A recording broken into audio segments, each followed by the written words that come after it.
Om Agyanatimirandasya Gananjana Shalakaya Chaksuranmilitam Yena Tasmai Shri Gurave Namaha Shri Chaitanya Manobishtam Stapitam Yena Bhutale Swayam Rupa Kadamayam Dadati Swapadantikam.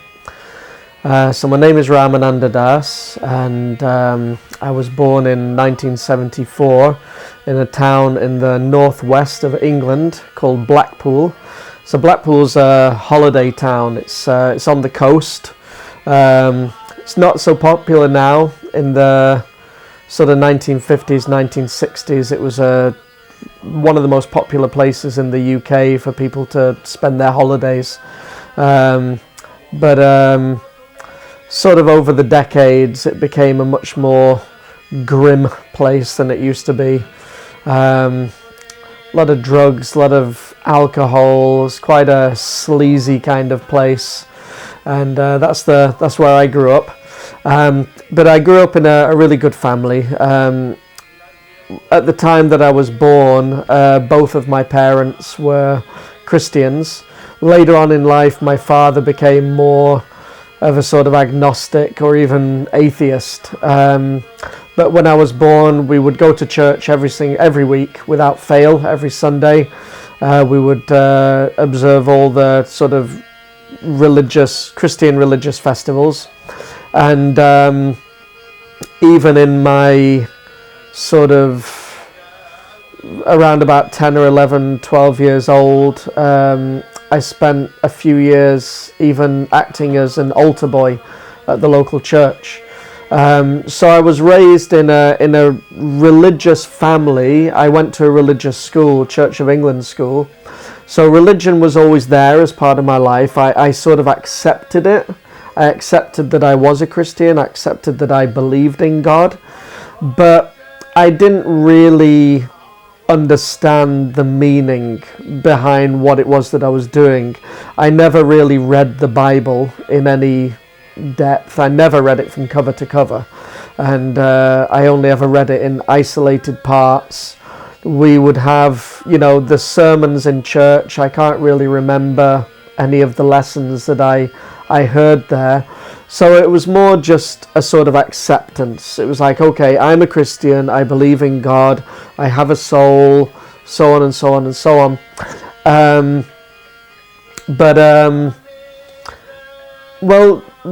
Let's first of all mention the first time I came in contact with Krishna. My earliest memory of having any contact with Krishna consciousness, and it always amazes me that this even sticks in my mind, because at the time that it happened, I had no idea at all that there was any significance to it. But I still remember being very drawn to this particular situation without really understanding why. And that was I can't remember how old I was, but I was at my grandmother's house in Blackpool, so it must have been before we moved, because we moved from Blackpool to another town nearby when I was around about 10 years old. So I was less than 10, and I would imagine I was probably about 5 or 6 years old, maybe 7 at the most.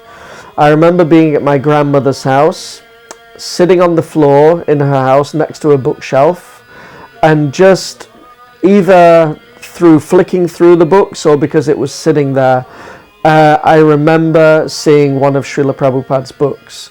Didn't know that it was Srila Prabhupada's book at the time, but on the front it had the picture which now we see on the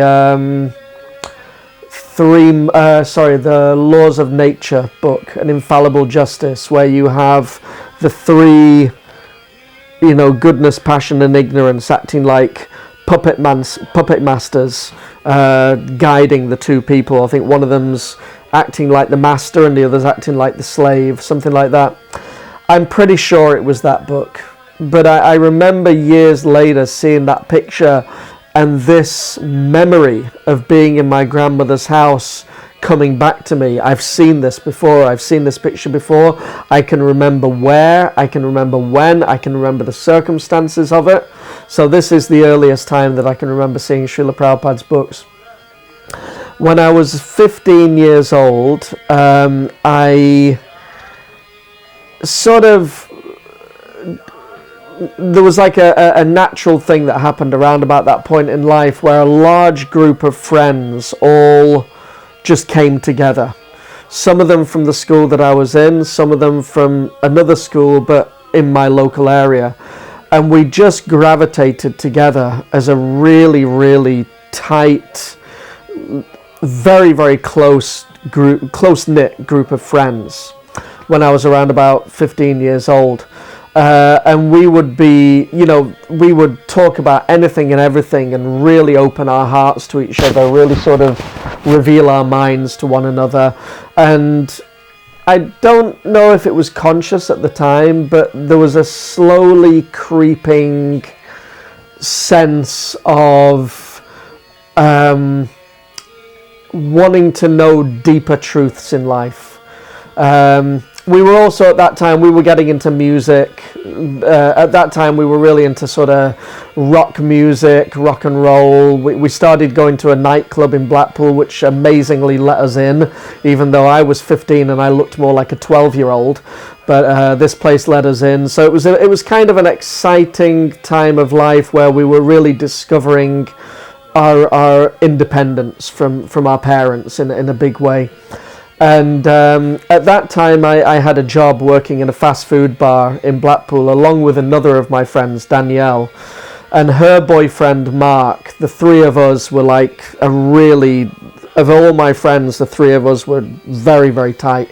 We never went anywhere or did anything practically separate from one another. We were always together.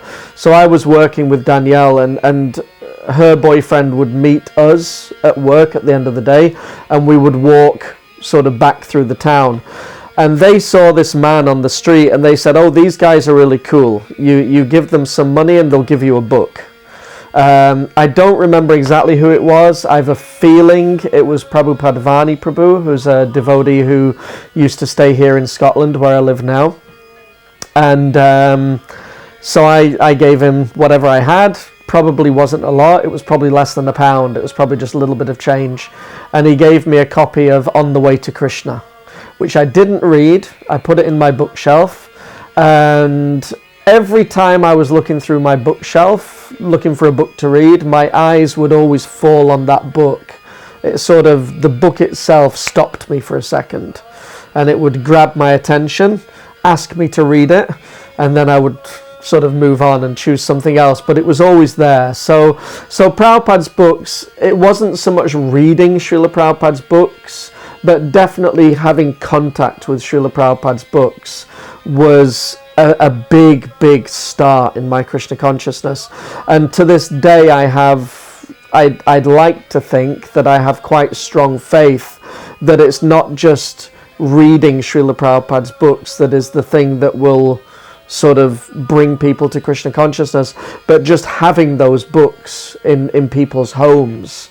There's such an energy and a potency present within Srila Prabhupada's books that even if the people don't read them, if they just have them in their homes, those books give out a vibration which affects the consciousness of the people living in that house. So there's such a powerful thing. It's very, very powerful. So between 15 and 19 years old, I gradually went through an evolution where when I was 15 I started drinking and smoking. When I was 16 I started smoking marijuana. When I was 17 I started experimenting with psychedelic drugs like mushrooms and LSD. 18 I started getting into amphetamines. When I was 19 I started getting into ecstasy. My music changed. My musical tastes were also changing according to that evolution of intoxication, sort of experimenting with intoxication. But as we as a group of friends were sort of getting more involved in experimenting with psychedelic things, and this is by no means it's not a justification and it's not an advertisement, but I think we already prior to that had a leaning towards looking a little deeper into life in general. And so because that was already there, then that sort of experimentation with psychedelics, it sort of highlighted it. Sometimes people say that messing around with psychedelics makes people spiritual. I don't think it does, but I think that if people already have that type of interest, even if it's subtle, but if they already have a leaning towards spirituality, then that will sort of bring that out.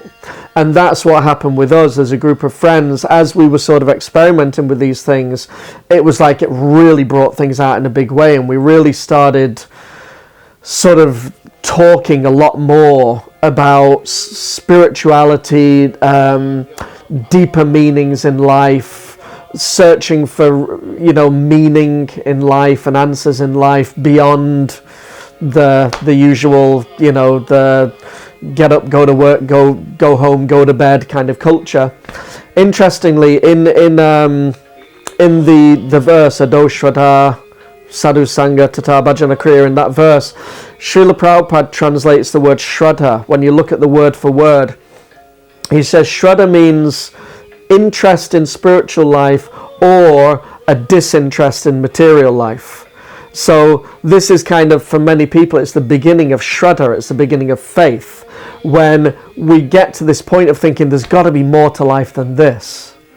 There's, this, what I'm seeing around me and what I'm being told is the meaning of life. There's got to be more to life than that. This is the beginning of this Shraddha. And this is really where we were at. We were thinking, no, this is not what I want to dedicate my life to. Now, around about this time, I read a book, not one of Srila Prabhupada's books. I've met a number of devotees that read this book. It's a book by an author called Richard Bach, called Jonathan Livingston Seagull. Really sweet book. I remember I read it in about 2 hours. I remember I was sitting in my friend, Prabhupadananda Prabhu, a dear friend of mine. I was sitting in his house, and someone said, read this. So I read it from cover to cover, just ignored everything else that was going on, just read the whole book. And it blew my mind, because it really, I became convinced by reading that book that, yes, there are answers. Not only that the questions I have, it kind of put into words what my questions were.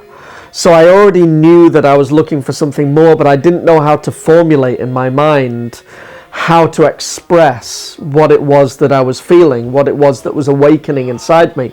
And this book kind of put into words what I was already thinking and experiencing, and also gave some answers. A lot of the book was focusing on sort of just the idea of self-realization, reincarnation, there being different realms within the material world, and we could travel backwards and forwards throughout different realms, higher and lower realms, So it really sort of opened the door to those sort of concepts.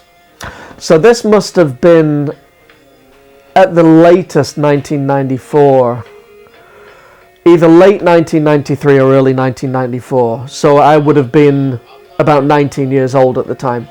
And then what I didn't know that was going on at this point was, because the two friends I mentioned before, Danielle and Mark, they'd sort of got their own flat, and somehow I wasn't really seeing as much of them as I had been when I was sort of 15, 16, 17, 18. Around about 18, they were still really good friends, but we just weren't seeing quite as much of them. And what I didn't realize at that time is that they were reading Prabhupada's books, and they were reading Prabhupada Lilamrita, and they were getting really, really interested in it. They probably didn't mention it to me at the time, because they probably were wondering, what is this? What are we really getting into? But I remember one day Danielle came to my house, and she just spent about 2 or 3 hours talking to me about Krishna consciousness. And to this day, I have no idea what she was talking about. I didn't understand a word that she was saying, only that she'd discovered something that had just affected her really deeply. And it actually scared me a little bit, because she was so excited about it and so positive about it that it was kind of, I just didn't know what to make of it.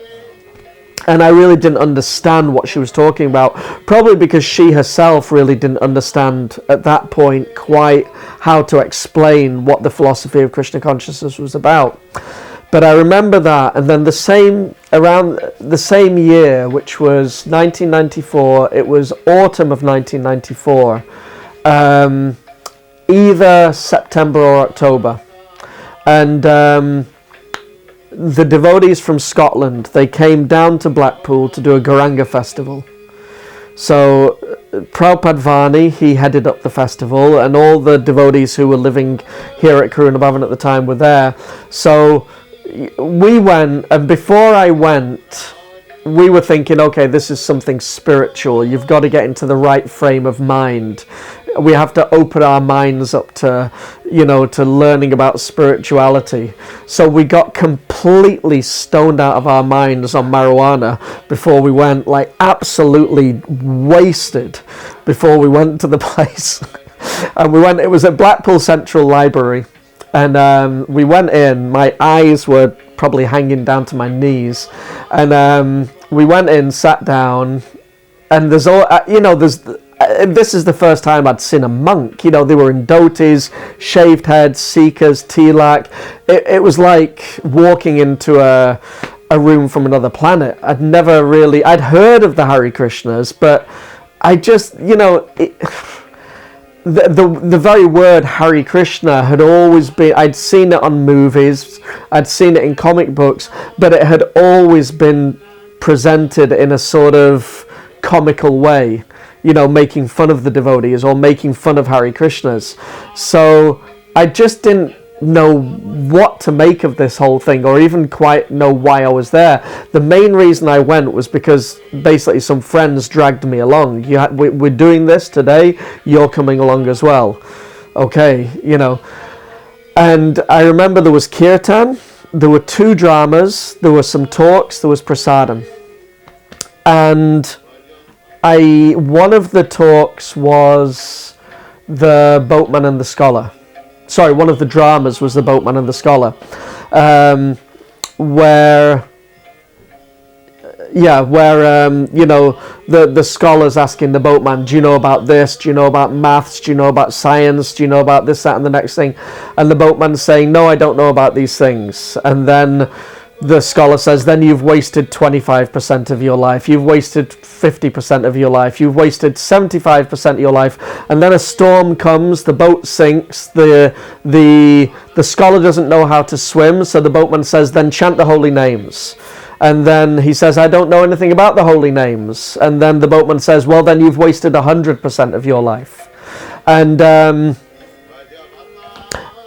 anyway, that struck me. That sort of had an effect on me somehow. But the thing that blew my mind was that the devotee that was running the festival, that was the sort of the MC of the festival, Prabhupada Vani, he asked for a volunteer to come out of the audience. This is something I've tried to do myself so many times over the years, and I can never really do it in the same way. But he asked the person, what's your name? And the person's name was John, something like that. Okay, John, can you point to your head? Whose head is it? It's my head. Can you point to your chest? Whose chest is it? It's my chest. Point to your stomach. Point to your arm. Point to your leg. Point to your nose. It's my arm. It's my nose. It's my this. It's my that. It's my the next thing. Now can you point to you? And he was like, no, that's your chest. No, that's your head. No, that's your body.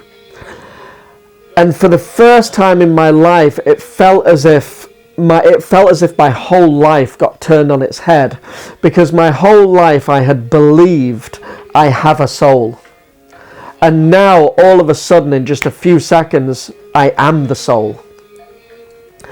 And it was just this explosion of awareness within me. It's not that I have a soul, I am the soul. And that convinced me that what I had discovered was everything that I wanted to find out, I could find out through Krishna consciousness.